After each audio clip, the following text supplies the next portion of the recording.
গুলশানে, বনানীতে, ধানমন্ডিতে যেই সমস্ত মহিলারা বসবাস করে ওরা আমাদেরকে মানুষই মনে করে না, ওরা এগুলা আলাদা জাত, এগুলো ইনসানও না, জিনও না, আলাদা সেপারেট জাতে। দুই মহিলা একসাথে লেখাপড়া করেছে, একজনের বিয়ে হয়েছে অফিসারের কাছে, আরেকজনের বিয়ে হয়েছে হুজুরের কাছে। দেখা হয়ে গেল, কেমন আছো, তুই কেমন আছো। হুজুরের কাছে যে বিয়ে হয়েছে ওই মহিলাটা কয়, দোয়া করিস আমার একটা ছেলে হয়েছে। অফিসারের বউ জিজ্ঞেস করে, তুই কস কি, তোর না হুজুরের কাছে বিয়ে হয়েছে। আমরা বিয়ে শাদী করতাম না, বাচ্চা টাচ্চা লাগতো না, আমরা এরা তো আমাদেরকে মানুষ মনে করে। কিন্তু মহিলা কি জানে যে মৌলানার বউ হইলে জান্নাতে যাওয়া যাইব? চিৎকার করে বলেন সুবহানাল্লাহ। আসলে এই ময়দানে এক একটা মৌলানা, এক একটা হাফেজ, তার খানদান থেকে ওয়াশাফাহু আশরাতুম মিন আহলি বাইতি, 10টা লোক বিনা হিসাবে জান্নাতে নিতে পারবে। চিৎকার মেরে বলেন সুবহানাল্লাহ।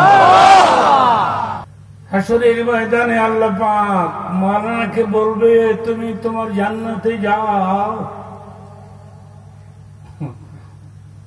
মৌলানা বলবে, আল্লাহ আমার বউ কই?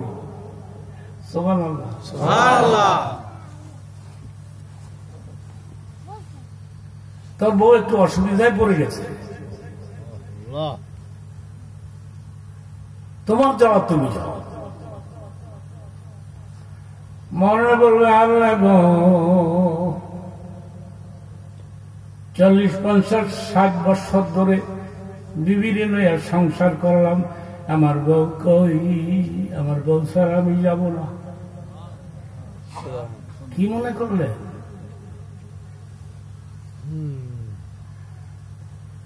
তখন আল্লাহ ফেরেশতারে বলবেন, ও ফেরেশতারা, হাসরের ময়দানে চক্কর লাগাও, বেগমরে খুঁজে বার করো, বেগমরে আইনা জামাল লোকে মিলে একসাথে জান্নাত দিয়ে দাও। নারায়ে তাকবীর। আপনি যদি মাওলানার বাপ হন, হাফিজের বাপ হন, উলবিসা ওয়ালিদাহু তাজা ইয়াউমাল কিয়ামাহ, হাসরের ময়দানে হাফিজের মা, হাফিজের বাবার মাথায়, মৌলানার মা, মৌলানার বাবার মাথায় আল্লাহ পাক তাজ পরাই দিবে। ওই তাজটা যৌহু আহসানুম মিন যৌইশ শামসি ফি বুয়ুতি দুনিয়া, ওই তাজটা দুনিয়ার সূর্যের চাইতে কয়েক হাজার গুণ আলো বেশি হবে। সুবহানাল্লাহ। মৌলানার মার মাথায়, বাবার মাথায় তাজ পরাই দিবে। তাজটা দেখলেই বুঝতে পারবে এটা হাফিজের মা, হাফিজের বাপ, মৌলানার মা, মৌলানার বাপ। চলেন চলেন আপনাদেরকে জান্নাতুল ফিরদাউসে পৌঁছে দেই। একটা ছেলেকে হাফিজ বানাবেন, একটা ছেলেকে মৌলানা বানাবেন। আমাদের ঢাকাতে এক শ্রেণীর লোক আছে, এরা বলতেছে হাফিজ বানাবো, হাফিজ হলে বাদ পাইব, মোল্লা বানাবো, বাদ পাইব। আমি চ্যালেঞ্জ করলাম আপনাদের সামনে, পৃথিবীর কোন দেশে একটা হাফেজ, একটা মৌলানা না খেয়ে মরে গেছে আপনি বের করতে পারবেন না। ঠিক কিনা বলেন? চিল্লায় বলেন ঠিক কিনা? গুলশান নাম শুনছেন? খাতমে তারাবি পড়তে গেলাম, গিয়ে শুনলাম এক একটা হাফিজকে হাদিয়া দেয় 1.5 লক্ষ 1,50,000 দেখি একটা হাফেজ পিচ্ছি ছোট্ট, এটাকে 50,000 টাকা দেয়। আমি বললাম তুমি কি হাফেজ না বোকাস? আপনি প্রশ্ন করেন যে কোনো জায়গা থেকে। 5 বছরের ছেলে হাফেজ হয়েছে আমাদের দেশে। নারে তাকবীর। 50টা দেশকে হার বানায়া আমার দেশের হাফেজ ফার্স্ট প্রাইজ নিয়ে আসে। কপালের মধ্যে চুমা দিলাম, পিচ্ছি ছাত্ররা চুমা দিলাম, বললাম বাবা তুমি যদি আমার সন্তান হইতা আমার কপাল খুলত। তারা রাখছে কেন? লোকমা দেয়। লোকমা বুঝেন না? না এটা বুঝে না?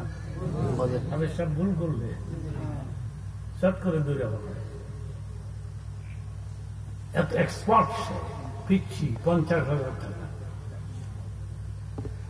মনে মনে ভাবলাম খাতমে তারাবিটা পইরা যায়, দেখি কণ্ঠ কেমন কেমন কণ্ঠ একটু দেখি। প্রথম যে 8 টাকা পড়াইছে তার কণ্ঠে তো ভালো রে, আমার এই পাগল করে ভালাইছে। বাবা আল্লাহ পাক তোমাকে চমৎকার একটা কণ্ঠ দান করছে, কোরআন তেলাওয়াত করে তুমি আমাকে পাগল বানিয়ে দিলা।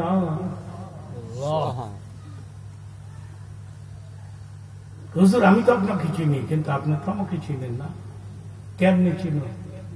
আজকের থেকে 20 বছর আগে আমাদের গ্রামের মাদ্রাসায় গেছিলেন আপনি ওয়াজ করতে। ওই বছর আমি হেফজ শেষ করে আপনি নিজের হাতে আমার মাথায় পাগড়ি বেঁধে দিয়েছেন।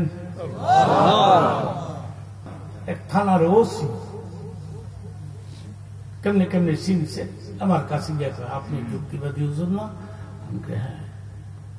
আপনি একবার আমাদের এলাকায় আসছিলেন, ওয়াজ করেছিলেন, আমি আমার পোলারে হাফিজ বানাইছি। আমি হাফিজের বাপ। আপনাকে ধন্যবাদ, আপনি হাফিজের বাপ। ওসি খান? হ্যাঁ। আপনি এখনো ঘুষ খান? না, এখন আর ঘুষ খাই।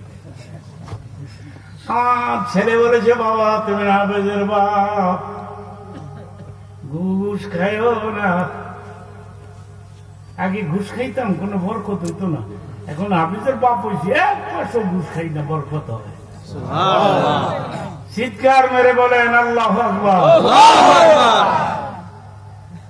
শয়তানু জাসিমুন আলা কলবে বনি আদম, প্রতিটি মানুষের বাম কলবে একটি করে শয়তান বসে আছে।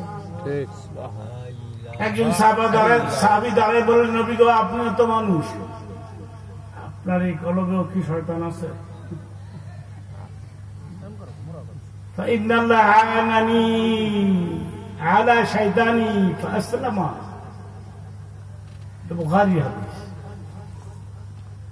নবীর উত্তরটা শুনেন, নবী বলেন আমার পেছনে শয়তান আছে, তবে আমার শয়তানটা আমার কাছে কালেমা পড়ে মুসলমান হয়ে গেছে।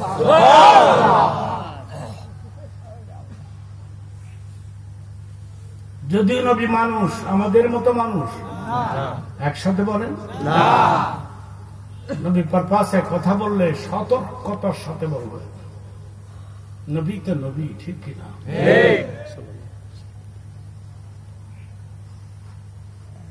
30 বছর ধরে আমি আমেরিকা আসা যাওয়া করি এভরি ইয়ার। মাঝখান দিয়ে 12 বছর আগে একটা স্পেশাল প্রোগ্রাম হয়ে গেল ডেট্রয়েটে, মিশিগান।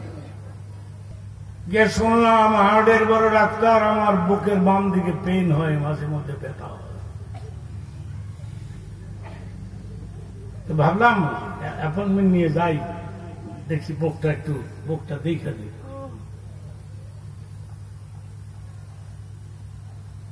ফর্মের মধ্যে লেখছে মাওলানা মীর হাবিবুর রহমান।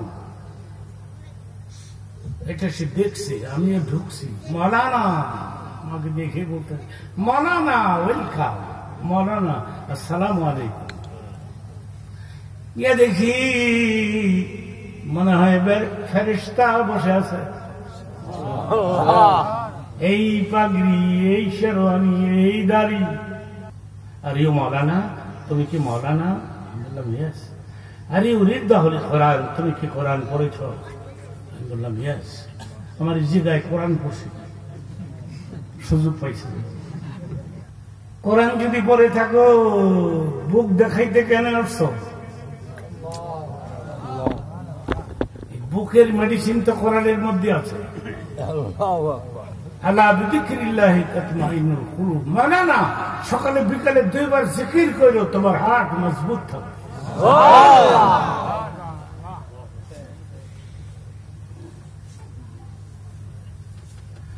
আমি বললাম যে টুকরাটা তুমি পড়ছো, এটাকে আমি তোমার শোনাবো? ইয়েস। তো বেটা তো সুর দিতে না, আমি একটু সুর দিয়া শোনাই দিলাম। আলা বিযিকরিল্লাহি তাতমাইন্নুল কুলুব। মাওলানা বেরি টেস্টি একটা সূরা তেলাওয়াত করে শোনাইবা? সূরা ইখলাস তেলাওয়াত করে শোনাই দিলাম। ঘুমাবার সময় সূরা ইখলাস 3 বার পাঠ করে ঘুমাবে। সূরা ইখলাস 3 বার পাঠ করে, সূরাতুল ইখলাসে তা'দিলু সুলুসাল কুরআন। কেউ যদি একবার কুল ফাল্লাতু সূরা পাঠ করে, কোরআনের 3 ভাগে 1 ভাগ খতম হয়ে যায়। সুবহানাল্লাহ। 3 বার পাঠ করলে পুরা খতম হয়ে যায়। সুবহানাল্লাহ। আমলটা আপনারা করবেন। মাওলানা আমার ভিজিট কত জানেন? আমি বললাম $500। $250 আমি কনসিডার করলাম তোমাকে মাওলানা। $250 তুমি ফেরত নিয়ে যাও। আমি বললাম হোয়াট ইজ দ্য কজ, কারণ কি? তুমি কোরআন তেলাওয়াত করে শোনাইছ। কোরআনের ডিমান্ড কতই বেড়ে গেছে, কোরআনের মূল্য কত বেড়ে গেছে। মনে মনে ভাবলাম, হায়রে আরেকটা সূরা যদি বলতাম, পুরা দিন তো মাফ হয়ে। কিন্তু এরপর থেকে আমার বুকের বাম দিকে পেন হলে 10-12 বার এই আল্লাহ ধাক্কা মারি, 1 জররা ব্যথাও থাকে না।